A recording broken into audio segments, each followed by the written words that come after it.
वाले पंडित जी थे, उनके पास में जाके मैं बैठ गया। उनके साथ 2-4 लोग उन्हीं के जानकार लोग बैठे थे, मैं एकदम नया था उसमें। जो जानकार लोग थे वो मुझे भी नाम से जानते थे और ये जानते थे कि आर्य समाजी हैं।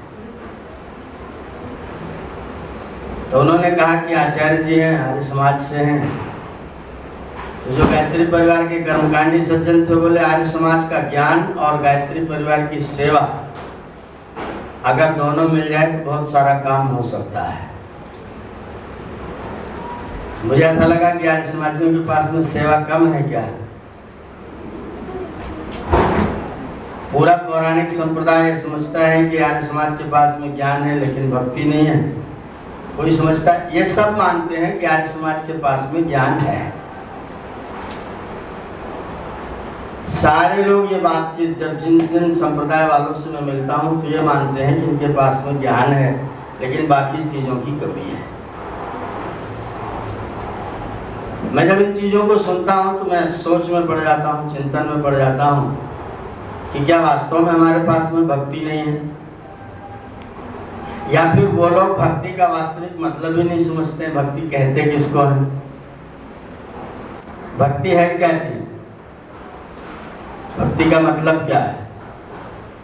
वो समझते हैं भक्ति का मतलब हाथ में कलावा बांधना, मोटा सा तिलक लगाना, बहुत देर तक आरती गाना, जहां पाए वहीं सिर झुका देना, जहां पाए वहीं। आवश्यक है कि अनावश्यक कोई मतलब, जरूरी है कि गैर जरूरी कोई मतलब, सिर झुकाने का कोई फायदा है कि नहीं है कोई मतलब, केवल सिर झुकाए वो भक्त है। उनकी ये परिभाषा है। रास्ते में चलते चलते जहां जहां पीपल के पेड़ में लंगोटा बंधा हुआ हो आप वहां माथा टेक दीजिए, आप भक्त हैं। रास्ते में चलते चलते कहीं भी लाल रंग का पत्थर किसी पेड़ के नीचे रखा हुआ हो आप वहां पर सिर झुका दीजिए, आप भक्त हैं। उनकी परिभाषा में ये भक्ति है। हमारी परिभाषा में ऋषिवर दयानंद सरस्वती कहते हैं भक्ति अर्थात उसी की आज्ञा का पालन करना। एक पिताजी बैठे हुए हैं, उनके 2 पुत्र हैं। एक पुत्र उन्हीं के सामने बैठ करके माला लेता है, पिताजी पिताजी पिताजी पिताजी पिताजी पिताजी पिताजी पिताजी 108 बार पिताजी पिताजी पिताजी कहता है। और एक पुत्र उनके पास में नहीं बैठा है लेकिन उनके नहाने धोने के लिए पानी की व्यवस्था कर रहा है, उनके नाश्ते की व्यवस्था करवा रहा है, उनके कपड़े धुल करके सुखा रहा है। आपके दृष्टिकोण में दोनों में से पिताजी का भक्त कौन सा है? जो पिताजी पिताजी कह रहा है वो भक्त नहीं है। तो फिर तो आर्य समाज के पास ही भक्ति है, बाकी लोगों के पास भक्ति कहाँ है? बैठ करके पिताजी पिताजी पिताजी की माला जपना और पिताजी की आज्ञाओं के पालन में अपने आप को समर्पित कर देना, दोनों स्थितियों में से भक्ति आपके आदेशानुसार, आपके निर्देशानुसार भक्ति वो है जो जिसकी भक्ति करते हैं उसी की आज्ञा का पालन करना। हम प्रार्थनाएं अपनी बना के करते हैं, सोचिए, हम प्रार्थनाएं अपनी बना के करते हैं और कुछ प्रार्थनाओं की व्यवस्था परमात्मा ने दे रखी है कि ऐसा कह करके प्रार्थना किया करो। कौन सी प्रार्थना पूर्ण होगी? ईश्वर ने कह रखी। पूर्ण प्रार्थना कौन सी? जो मैं बना के करता हूं या जो ईश्वर ने निर्देश दे रखा है? इसका मतलब जो लोग वेद मंत्र बोल करके प्रार्थना करते हैं वो ठीक से प्रार्थना करते हैं और जो लोग अपना ही प्रार्थना गाते रहते हैं, मैं मूर्ख खल कामी कृपा करो भरता। मूर्ख हूं, खल हूं, कामी हूं, फिर भी कृपा करो। तो सज्जनों को क्या दें? मूर्खों पर, खलों पर, कामियों पर परमात्मा की कृपा। तो सज्जनों के लिए क्या बचेगा? जब गुनाहगारों पे देखी रहमते परवरदिगार, रहमत माने कृपा, दया। जब गुनाहगारों पे देखी रहमते परवरदिगार, तो बेगुनाहों ने कहा हम भी गुनाहगारों में हैं, हमारा भी नाम उसी में लिख दो। अगर मूर्खों पर, खलों पर, कामियों पर परमात्मा की कृपा हो तो बाकी लोग भी उसी लाइन में खड़े हो जाए, सब पर कृपा हो जाए। इस तरह की प्रार्थना हमारी बनाई हुई, और परमात्मा के द्वारा बनाई गई प्रार्थना क्या है? अपने लोग मंत्र पढ़ते हैं प्रतिदिन, प्रातः सायं पढ़ते हैं। प्रार्थना का 8वां मंत्र यजुर्वेद के 40वें अध्याय के 16 नंबर का मंत्र है। यजुर्वेद अध्याय 16 अध्याय 40 मंत्र संख्या 16। अग्नेनाय शब्द पर ध्यान देंगे तो बहुत आनंद आएगा। अगर दूसरे उसके हिंदी अनुवाद पर अर्थ पर ध्यान देंगे तो दूसरी स्थिति होगी। उसी शब्द में डूबने की कोशिश करेंगे तो दूसरी स्थिति होगी। अग्नेनाय, परमात्मा के कितने नाम हैं? कितने हैं रवि? असंख्य हैं। परमात्मा के नाम कितने हैं? असंख्य। और मैं कहता हूं कि धरती पर जितने भी नाम हैं सब परमात्मा के ही हैं। अतुल भी परमात्मा का नाम, विदुषी भी परमात्मा का ही नाम, नागपाल भी परमात्मा का ही नाम। आप कोई नाम बताइए, मैं उसका अर्थ करके व्याकरण के आधार पर परमात्मा का नाम सिद्ध कर सकता हूं। संस्कृत व्याकरण के आधार पर कोई सा भी नाम परमात्मा का नाम है। अंग्रेजी वाला नाम भी, उर्दू वाला नाम भी परमात्मा का ही नाम। गॉड भी कहेंगे तो भी परमात्मा का ही नाम। वो करते रहे जनरेटर, ऑपरेटर और डिस्ट्रॉयर, और दूसरा अर्थ करते रहे, लेकिन संस्कृत व्याकरण के अनुसार गुडति, गुड धातु रक्षा के अर्थ में संस्कृत व्याकरण में गुडति रक्षति असौ गोडा परमेश्वरा। ओम का सीधा सीधा पर्यायवाची जो रक्षा करता है वो गॉड है। अत या अतति निरंतरम गतिशीलो भवति असौ अत, जो निरंतर गति करता है उसे कहते हैं अत। और अतंतम जीवात्मानम जगति लातीति अल्लाह, गति करने वाले जीवात्माओं को जो संसार में लाता है और ले जाता है उसका नाम क्या है? वो अल्लाह है। वो किसको कहते हैं वो जाने, लेकिन मैं जो जानता हूं उसके आधार पर अत कहते हैं जीवात्मा को। जीवात्मा को जो जगत में लाता है वो अल्लाह है। संस्कृत व्याकरण में अल्लाह शब्द माता का पर्यायवाची है। अम्बा, अक्का, अल्लाह, ये 3 नाम माता के पर्यायवाची लिखे हुए हैं संस्कृत व्याकरण के अष्टाध्यायी के 7वें अध्याय के 3रे पाठ के 103 नंबर सूत्र अम्बार्थ नद्योर रस्वा। अम्बार्थ, अम्बा के अर्थ वाले शब्द। तो अम्बा के अर्थ वाले शब्द, अम्बा तो है, अक्का है, अल्लाह है, ये अम्मा के अर्थ वाले शब्द हैं। तो अल्लाह शब्द तो माता का पर्यायवाची हुआ। गॉड शब्द ओम का पर्यायवाची रक्षक परमात्मा है। तो जो दूसरी भाषाओं में भी शब्द दिए गए हैं उनका भी अर्थ संस्कृत व्याकरण के आधार पर परमात्मा का नाम सिद्ध होता है।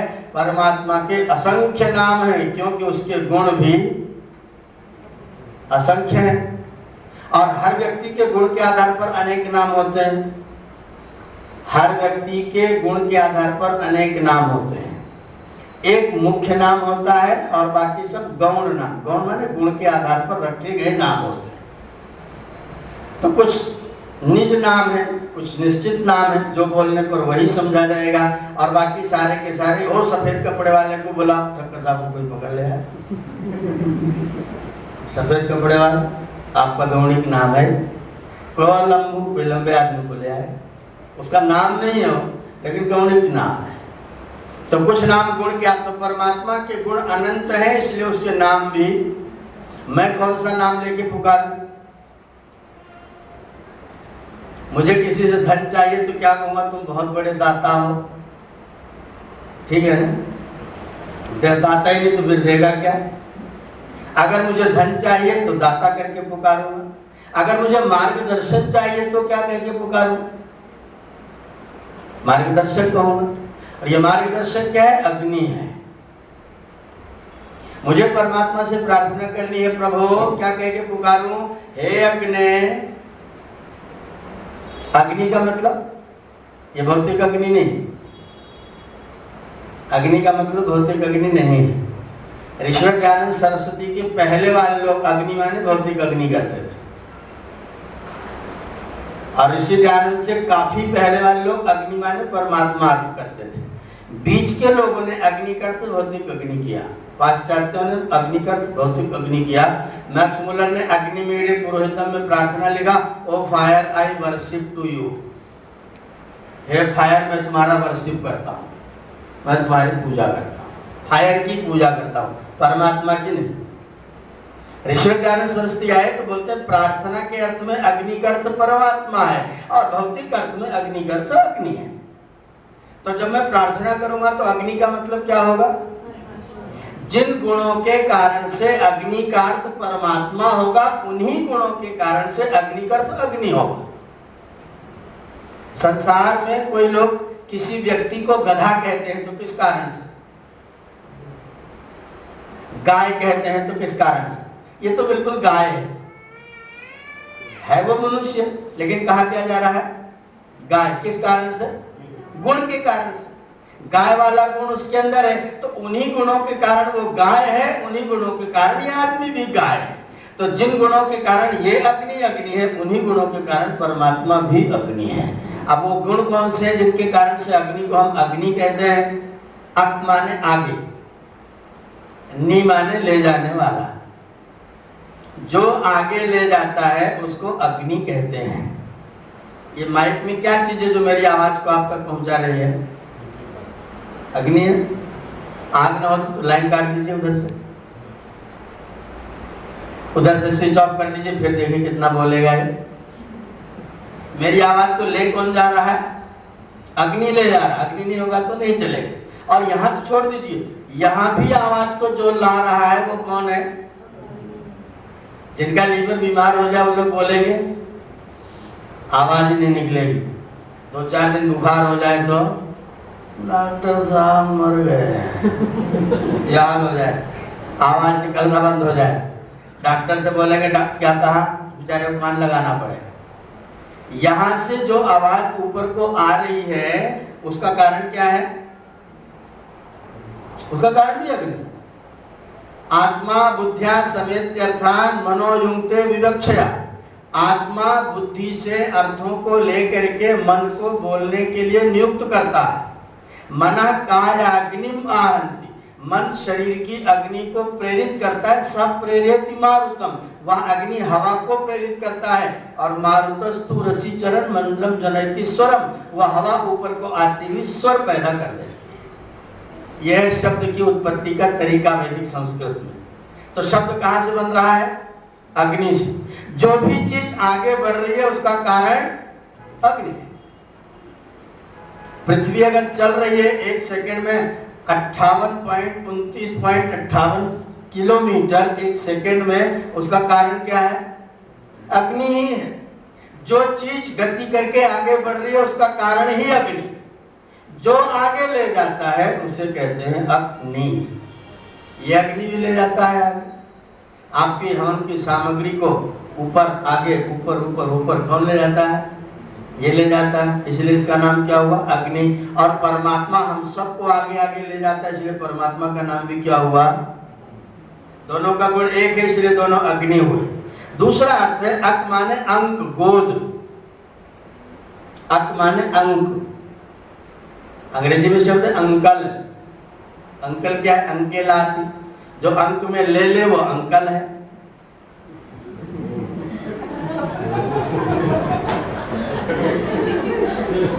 बच्चे को जो भी गोद में लेता उसी को तो अंकल कहता है बच्चा, गोद में ले तो कौन अंकल है। अंकेलाती थी अंकला, संस्कृत का शब्द है, अंग्रेजी वाले तो चुरा के ले गए। अंकेलाती, जो अंक में ले ले वो अंकल है, इसलिए बच्चे के सब अंकल होते हैं। इसलिए मामा फूफा दादा चाचा ताऊ सब अंकल है, क्योंकि सब अंक में लेते हैं। इसलिए अंग्रेजी में कोई अलग शब्द ही नहीं है, सब अंकल है क्योंकि सब अंक में लेते हैं। जो अंक में नी माने ले ले वो है अग्नि। इस अग्नि में कुछ भी दीजिए सबको अंक में ले लेगा। और हम सब कैसे भी हैं, स्त्री है, पुरुष है, नर है, नारी है, पशु है, पक्षी है, सबको परमात्मा अपने अंक में लेता है, इसलिए वो भी अग्नि है। हम सब उसी के अंक में हैं, उसी की गोद में, उसी की शरण में है। और तो बहन जी गा रही थी, वही हमेशा हरे भरे हैं जो तेरी चरणों में आ गए हैं। जो नहीं आए हो तो फिर गए काम से, है ही नहीं, वो समझ लीजिए। जो नहीं आए हैं वो है ही नहीं, जो है वो उसी की गोद में है, उसी के अंक में है। हम तो जब आचमन करने के लिए बैठते हैं कहते हैं अमृतोपस्तरण मसी, हे प्रभु तुम अमृत के बिछौने हो। फिर कहते हैं अमृता पिधानम असी, हे प्रभु तुम अमृत के ओढ़ने भी हो। तुम ही बिछौने हो, तुम ही ओढ़ने हो, मैं तुम्हारे अंक में हूँ, मैं तुम्हारे गोद में हूँ। जैसे कोई बच्चा भाग करके माँ की गोद में बैठेगा तो माँ अपने ऊपर से आंचल डाल देगी। जब माँ बच्चे के ऊपर आंचल डाल देगी, उसके बाद अगर आप उसे पकड़ना चाहोगे तो बच्चा थोड़ा सा मुंह निकालेगा, आपको ऐसे दिखाएगा, तो मैं माँ की गोद में आ गया, मेरा क्या कर लोगे? जो माँ की गोद में बैठ गया उसका तुम क्या कर लोगे? जो प्रभु के चरणों में आ गया उसका तुम क्या कर? वो प्रभु तो है ही अंत में लेने वाला, है ही गोद में लेने वाला अपने पुत्रों को, सब अपने उपासकों को सब दुखों से दूर करने वाला ऋषि ने अर्थ किया है। तो परमात्मा क्या करता है? सब लोगों को अंक में ले लेता है, इसीलिए अग्नि है। ये अग्नि सबको ले लेता है। संसार का सबसे बड़ा डिस्ट्रॉयर, कूड़े को समाप्त करना हो तो किसके पास जाएं? अग्नि के पास जाएं। बाकी जितने भी तत्व हैं, जल है, वायु है, पृथ्वी है, आकाश है, अगर कूड़ा डालेंगे तो कूड़ा बढ़ेगा, तो घटेगा नहीं, लेकिन अग्नि के पास डालेंगे तो कूड़ा घटेगा, बढ़ेगा नहीं। जो मेरा अंक में मुझको ले लेता है वो भी अग्नि है। और एक अर्थ है अंक माने दोष, उन दोषों को नी माने दूर कर देने वाला, हटा देने वाला, ले लेने वाला, मेरे दोषों को नष्ट कर देने वाला, वो भी है अग्नि। ये अग्नि भी दोषों को दूर करता है, कूड़े को, करकट को दूर करता है। आपका कपड़ा ज्यादा गंदा हो जाए तो गर्म पानी में धुल दीजिए, साफ हो जाएगा। कूड़ा है उसको जला देंगे तो ठीक हो जाएगा। एक दूसरी बात और है कि पानी में कूड़े को डालें, अपने कूड़े को अगर पानी से साफ करेंगे तो पानी गंदा हो जाएगा। आप साफ हो जाएंगे लेकिन पानी गंदा हो जाएगा। और अगर अग्नि से साफ करेंगे तो अग्नि को तो कुछ बिगड़ना नहीं, आप साफ हो जाओ। अग्नि दूषित नहीं होता है। क्या अग्नि का दूषण कहीं पर? फायर पॉल्यूशन लिखा कहीं? वाटर पॉल्यूशन है, एयर पॉल्यूशन है, साउंड पॉल्यूशन है, लेकिन फायर पॉल्यूशन तो कहीं नहीं है ना, होता ही नहीं, पॉल्यूट होता ही नहीं, पॉल्यूशन कहां से आएगा? ये अग्नि है जो दूसरों के दोषों को दूर करे और खुद दोषयुक्त ना हो। जब मैं अग्नि ये शब्द बोलता हूं तो मुझे तीनों अर्थ मेरी बुद्धि में आ जाने चाहिए। फिर आप जब प्रार्थना करोगे तो आपको प्रार्थना का आनंद बढ़ जाएगा। हे मुझे आगे ले जाने वाले मेरे मार्गदर्शक, हे मुझे अपनी गोद में ले लेने वाले परमपिता परमात्मन, हे मेरे समस्त दोषों को दूर करने वाले, सब दुखों को दूर कर देने वाले परम प्रभु। तीन अर्थ के साथ जब आप अग्नि शब्द का प्रयोग करेंगे आपकी प्रार्थना पूरी हो। और आप फिर कहेंगे क्या नय, तुम्हारा ले जाना स्वभाव है तो मुझे भी ले चलो। तुम्हारा स्वभाव ही नी है, नी माने ले जाने वाला, तो मुझे भी ले चलो। अग्नि नय, हे प्रभु मुझको ले चलो। कहा? जो वेद मंत्र दिए गए होंगे, वो वेद मंत्र जब प्रारंभ में दिए गए होंगे तो सीधा संप्रेषित किए गए होंगे कि आपस में बातचीत करके लिए गए होंगे? मुझे ऐसा लगा है कि बातचीत करते हुए मंत्र लिए गए। प्रभु से एकदम प्रभु के अति निकट होते हुए ऋषियों ने उन मंत्रों को प्राप्त किया है। और ऐसे प्राप्त किया जैसे गुरु शिष्य आपस में बातचीत करते हो। भक्त ने कहा अग्नि, परमात्मा ने कहा क्या चाहिए? ये बोला नय, ले चलिए। कहाँ ले चले? बोले ये तो हम जानते नहीं। कोई जानता है अपने में से? कोई भी नहीं जानता, आज भी नहीं जानते। 1,96 करोड़ वर्षों के बाद भी नहीं जानते कहाँ जाना है। अभी भी हमको पता नहीं कहाँ जाना है। केवल हम प्रार्थना करते हैं प्रभु मुझे ले चलो। एक माता जी ने मुझे कहा मेरी ओर से प्रार्थना कर तो भगवान मेरी मिट्टी उठा ले। मैंने कहा भगवान बाप कुम्हार समझते हैं क्या? घड़ा बनाएगा मिट्टी से? मिट्टी को भगवान क्यों उठाएगा? भगवान मिट्टी उठाएगा क्या? वो तो आपको अपने साथ ले जाएगा, मिट्टी को लोग उठाते रहेंगे। परमात्मा तो आपको अपने साथ लेगा, मिट्टी को दुनिया के लोग उठाते रहेंगे, उनका झंझट है, वो परमात्मा का झंझट नहीं है। इसलिए परमात्मा से मिट्टी उठाने की प्रार्थना ना करो, मुझे ले जाने की प्रार्थना करो। मुझे ले जा सकता, आपकी मिट्टी को नहीं ढोएगा, मिट्टी तो आप अपना ढोते रहना। आपके बेटे बेटियां ढोते रहेंगे जिनको आपने मिट्टी प्रदान किया है। मेरे शरीर की मिट्टी से मेरे बेटे मिट्टी लेते हैं और फिर वो बेटे बन जाते हैं। मेरे शरीर के अंश है, शरीर के अंश है, वो आत्मा के अंश। तो उनको मिट्टी उन्होंने मेरा लिया, तो मेरी मिट्टी किस, उनका काम, मेरा उसमें परमात्मा क्या काम है। इसलिए परमात्मा से मिट्टी उठाने की प्रार्थना नहीं करनी, परमात्मा से कहना ले चलो, कहाँ, तुम जानो। बोले तू भी कुछ चाहता है कि नहीं चाहता? बोले मैं ये चाहता हूं कि रास्ता सुंदर होना चाहिए, रास्ते में कोई परेशानी, मुझे ले चलो, लेकिन आनंद से लेकर के चलना, एसी में लेकर के चलना। ऐसे नहीं से किसी गाड़ी में बिठा दो ले जाकर के जनरल कोटे में, संकट हो जाए। सुपथा नय, कैसी बातचीत है, कैसे एकदम बिल्कुल निश्चलता, बिल्कुल स्वतंत्रता, एकदम प्रेम की अभिव्यक्ति। अग्ने नय, मुझे ले चलो, कैसे? सुपथा, अच्छे रास्ते से। क्योंकि रास्ता अगर बिगड़ गया तो, रास्ता अगर ठीक ना हुआ तो, सारे संसार में व्यक्ति की उन्नति का साधन क्या है? पथ अच्छा होना। अगर पथ ही बिगड़ा हुआ है, रास्ता ही बिगड़ा हुआ है, तो किसी को बनना है IAS, PCS, डॉक्टर, इंजीनियर, और पथ पकड़ रखा है कौन सा? स्कूल न जाने वाला, तो जाएगा क्या? जिस किसी भी मंजिल को जाना होगा, वहां सबसे आवश्यक तत्व क्या है? पूर्व चलने के बटोही राह की पहचान कर ले। पूर्व चलने के बटोही, बटोही चलने के पूर्व राह की पहचान कर ले। एक बात ध्यान दीजिएगा, दुनिया में दो स्थितियां हैं। एक स्थिति है कि रास्ता अच्छा है लेकिन मंजिल अच्छी नहीं है। एक स्थिति है कि रास्ता थोड़ा सा उबड़ खाबड़ है लेकिन मंजिल अच्छी है। मार्ग में थोड़ी कठिनाई है लेकिन मंजिल अच्छी है। और एक बार मार्ग में बहुत सुख है लेकिन जहां पहुंचेंगे वो जगह ठीक नहीं है, कौन सा रास्ता चयन किया जाए? जहां मंजिल अच्छी हो। और हम तो परमात्मा को अपने आप को समर्पित कर रहे हैं, तो मंजिल तो अच्छी ही अच्छी है। तो फिर वो जिस रास्ते पर परमात्मा मार्गदर्शन करें उस रास्ते पर, वही मेरे लिए सुपथ है। आप मुझे लेकर के चलिए सुपथा, अच्छे रास्ते, अच्छे रास्ते, मुझे रास्ता दिखाते चलिए, क्योंकि मुझे रास्ता दिखता नहीं है।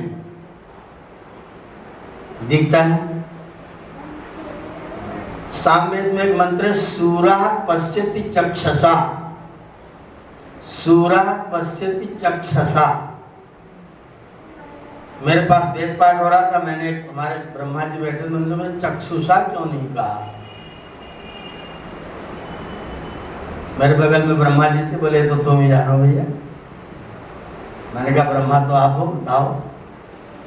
बोले होगा कुछ न कुछ, कोई वैदिक प्रयोग होगा, चक्षुषा होना चाहिए था। ठीक तो चक्षुषा ही है। मैंने कहा जो चक्षु से देखता है उसे पशु कहते हैं। पश्यति पशु, जो देखता है पशु है। अगर वो आंखों से देखता है तो पशु है, तो सूर कब होगा? बोले चक्षसा पश्यति, जो ज्ञान से देखता है वो सूरा है।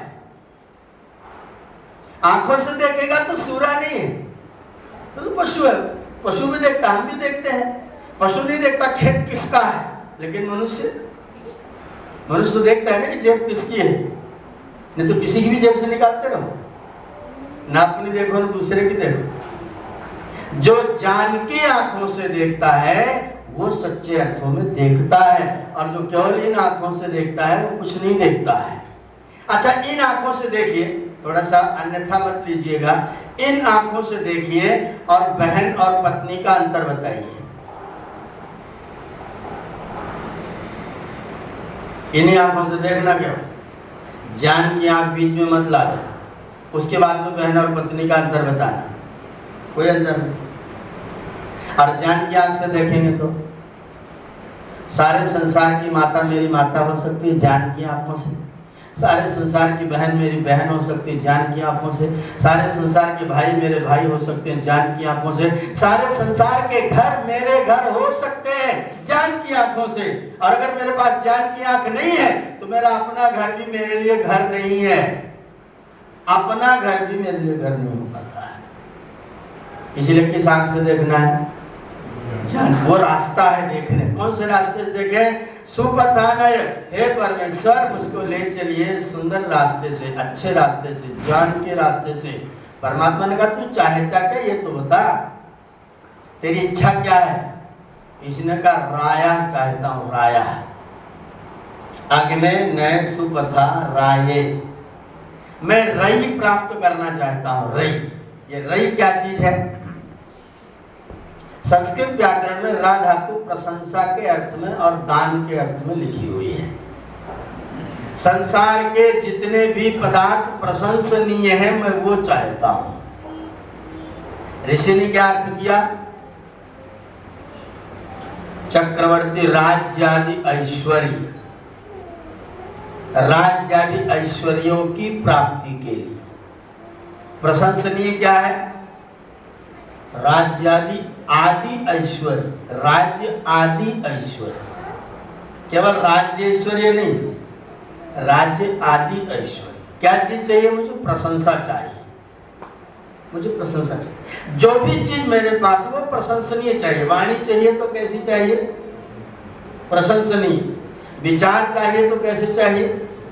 कपड़े चाहिए तो कैसे चाहिए? घर चाहिए तो कैसा चाहिए? कोई भी व्यक्ति आपको अपना घर दिखाने के लिए ले जाता है, किस लिए?